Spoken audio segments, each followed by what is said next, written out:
Putro, NIM 234011132. Saya akan menjelaskan beberapa bab tentang matkul SPI yang sudah saya pahami.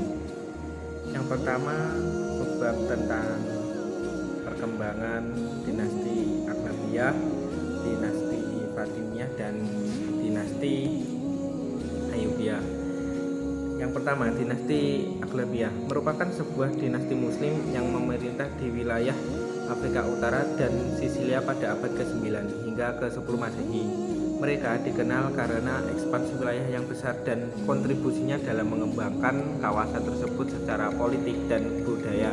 Kekuasaan dinasti Aghlabiyah berakhir akibat serangan dari dinasti Fatimiyah pada abad ke-10. Adapun kemajuan dinasti Aghlabiyah, yang pertama dalam bidang politiknya, kegiatan militernya angkatan laut mampu menjelajahi pulau-pulau di Mediterania dan pesisir pantai Eropa. Yang kedua, dalam bidang kebudayaan, stabilitas keuangan dan iklim politik yang mendukung menyebabkan mampu membangun beberapa kota, antara lain kota Tunisia dan Sisilia.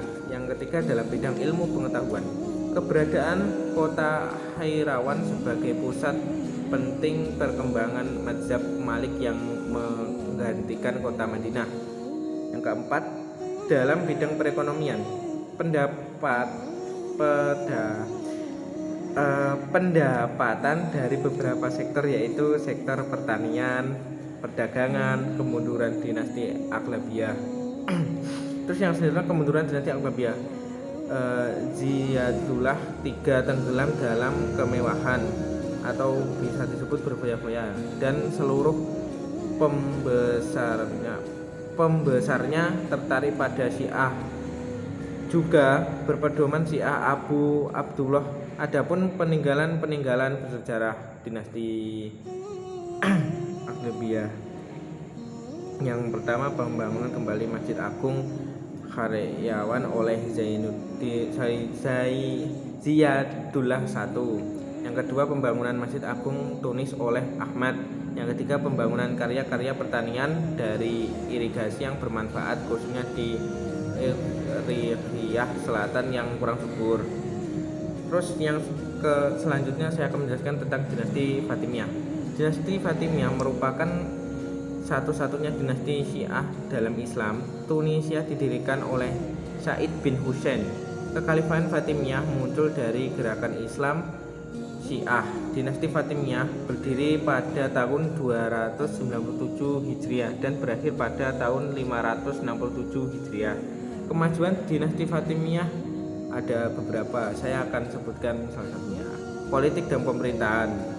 Politik dan pemerintahan dikelola oleh seorang imam atau khalifah sepanjang era Fatimiyah. Yang kedua, pemikiran dan filsafat. Fatimiyah banyak menggunakan filosofi Yunani yang telah mereka kembangkan. Yang ketiga, pendidikan dan ilmu pengetahuan dan teknologi. Ilmuwan paling terkenal dari periode Fatimiyah adalah Yakub ibnu Kilis. Terus yang keempat, ekonomi dan bisnis. Mesir mengalami kemakmuran ekonomi dan vitalitas budaya yang memengaruhi Irak. Yang ketiga, pendidikan dan ilmu pengetahuan dan teknologi. Ilmuwan paling terkenal dari periode Fatimiyah adalah Yakub. Yang keempat, ekonomi dan bisnis. Mesir mengalami kemakmuran ekonomi dan vitalitas budaya yang memengaruhi Irak. Yang kelima, pemahaman agama.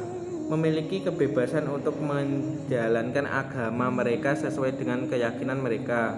Kemunduran dinasti Fatimiyah terjadi setelah berakhirnya masa pemerintahan Al-Aziz keturunan Al-Aziz.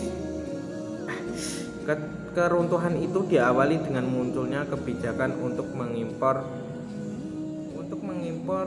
tentara-tentara dari Turki dan Negro sebagaimana yang dilakukan dinasti Abbasiyah. Oke, saya akan menjelaskan tentang dinasti Ayyubiyah. Masa pemerintahan dinasti Ayyubiyah diisi dengan kesibukan konsolidasi negeri-negeri Islam yang terpecah-pecah. Adapun kemajuan dinasti Ayyubiyah yaitu yang pertama dalam bidang politik, Salaluddin Al-Ayyubi mengambil alih Yerusalem dari pasukan Salib 2 Oktober 1987 Masehi. Yang kedua, dalam bidang agama menetapkan mazhab Sunni. Yang ketiga, dalam bidang ilmu pengetahuan, orang-orang yang terdidik dan mereka mendukung kegiatan belajar mengajar. Yang keempat, dalam bidang kebudayaan, bahasa dan budaya Arab menjadi unsur utama dinasti Ayyubiyah. Yang kelima, dalam bidang arsitektur, bangunan dan arsitektur merupakan salah satu sumber sejarah yang penting. Kemunduran dinasti Ayyubiyah dikarenakan perpecahan internal antara anggota keluarga yang berkuasa menyebabkan pepecahan kekuasaan, serangan-serangan dari Mongol serta tentara Salib. Oke, saya akan menjelaskan bab selanjutnya. Bab selanjutnya adalah sejarah perang Salib dan sejarah invasi bangsa Mongol ke dunia Islam. Perang Salib terjadi pada tahun 1095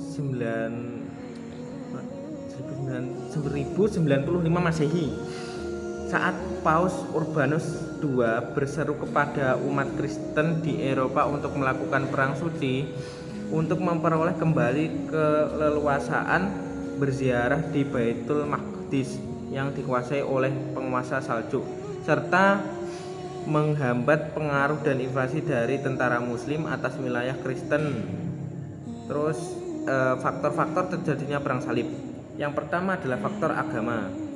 Direbutnya Baitul Maqdis oleh dinasti Saljuk dari kekuasaan Fatimiyah yang berkedudukan di Mesir menyebabkan kaum Kristen merasa tidak bebas dalam menunaikan ibadah tempat sucinya. Yang kedua adalah faktor politik. Kekalahan Bizantium dan jatuhnya Asia Kecil untuk meminta bantuan Paus Urbanus II dalam usahanya untuk mengembalikan kekuasaan di daerah-daerah penduduk dinasti Saljuk. Yang ketiga, faktor sosial dan ekonomi.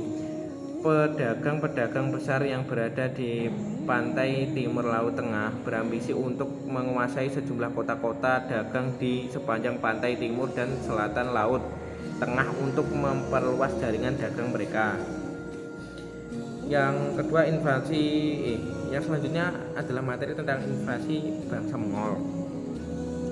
Yang pertama, asal-usul bangsa Mongol. Bangsa Mongol berasal dari daerah pegunungan Mongol yang membentang di Asia Tengah sampai ke Siberia Utara. Jatuhnya kota Baghdad ke tangan bangsa Mongol bukan saja mengakhiri khilafah Abbasiyah di sana, tetapi juga merupakan awal dari masa kemunduran politik dan peradaban Islam. Karena Baghdad sebagai pusat kebudayaan dan peradaban Islam yang sangat kaya dengan khazanah ilmu pengetahuan ikut pula lenyap di bumi, hanguskan oleh pasukan Mongol yang dipimpin Hulagu Khan tersebut. Genghis Khan sebagai pemimpin bangsa Mongol dianggap sebagai manusia penakluk terbesar dan terkuat karena keberanian dan sikap ambisinya.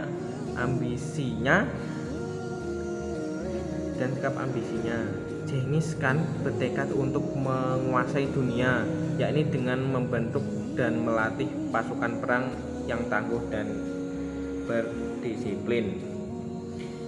Yang selanjutnya saya akan menjelaskan tentang sejarah peradaban Islam masa kejayaan Kerajaan Mughal India. Daulah Mughal adalah salah satu dinasti yang memainkan peran penting dalam sejarah peradaban Islam di India. Dinasti ini berdiri pada abad ke-16 dan berakhir pada abad ke-19. Dinasti Mughal didirikan oleh Babur, seorang pemimpin Turki Mongol pada tahun 1526 ketika ia mengalahkan Sultan Ibrahim Lodi dalam pertempuran Paripat. Babur menjadi kaisar pertama Mughal di India dan menjadikan kerajaan Mughal. Dinasti Mughal mendominasi India selama beberapa abad dan mencapai puncaknya di bawah pemerintahan Kaisar Akbar. Sultan Akbar I memegang tampuk kekuasaan Daulah Mughal dalam waktu yang cukup lama. Pada masanya, Daulah Mughal memasuki puncak kejayaan karena semua wilayah yang lepas pada masa Sultan Humayun dapat direbutnya kembali. Daulah Mughal dapat melaksanakan kemajuan di bidang ekonomi lewat pertanian, tambangan, dan perdagangan. Kemajuan bidang seni budaya, karya seni yang menonjol adalah karya sastra gubahan para penyair istana, baik yang berbahasa Persia maupun berbahasa India. Kemunduran pemerintahan kerajaan Mughal India setelah Aurangzeb 1770 Masehi. Kekuasaan pemerintahan Daulah Mughal diduduki oleh sultan yang lemah. Sementara itu, di pertengahan abad ke-18 Inggris juga menancapkan kukunya di India. Pada tahun 1803 Masehi, Delhi dikuasai oleh Inggris dan penguasa Mughal, dan rakyat berada di bawah tekanan Inggris. Karena rakyat merasa ditekan, maka mereka baik yang beragama Hindu maupun Islam bangkit mengadakan pemberontakan pada tahun 1858 Masehi. Inggris menjatuhkan hukuman yang kejam terhadap para pemberontak.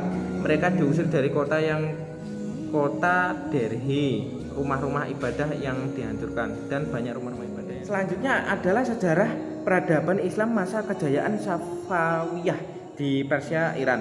Kerajaan Safawiyah bermula dari gerakan tarekat yang didirikan di Arab Babil. Syafi al-Din adalah seorang kaya raya yang memilih tasawuf sebagai jalan hidupnya. Seiring berjalan waktu, para pelajar ordo ini berubah menjadi tentara yang terorganisir, fanatik, dan keyakinannya dan menentang siapapun yang berasal dari sekte selain Syiah. Perluasan aktivitas ini menimbulkan konflik antara Junaid dan pemimpin Karakoyunlu, salah satu kelompok etnis Turki yang menguasai wilayah tersebut. Kemajuan yang dicapai kerajaan Safawi yang pertama dalam bidang ekonomi.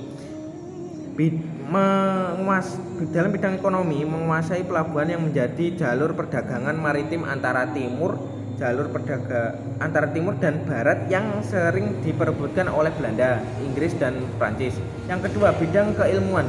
Dalam sejarah Islam, bangsa Persia dikenal sebagai bangsa yang berperadaban tinggi dan berjasa mengembangkan ilmu pengetahuan. Tiga, dalam bidang pembangunan fisik dan seni, para penguasa kerajaan ini berhasil menciptakan Isfahan menjadi kota yang sangat indah. Terus keadaan kerajaan Safawi tidak mengalami kebangkitan dan perkembangan yang jelas, malah mengalami kemunduran dan akhirnya berujung pada kehancuran. Syafi Mirza, cucu Abbas I adalah pemimpin yang lemah. Ia sangat kejam terhadap para petinggi kerajaan karena rasa cemburu yang dimilikinya. Ia digantikan oleh Shah Hussein yang saleh. Penerus Sulaiman memberikan kekuasaan yang sangat besar kepada ulama Syiah yang seringkali memaksakan pandangan mereka kepada pendukung Sunni mereka. Sikap tersebut menimbulkan kemarahan kaum Sunni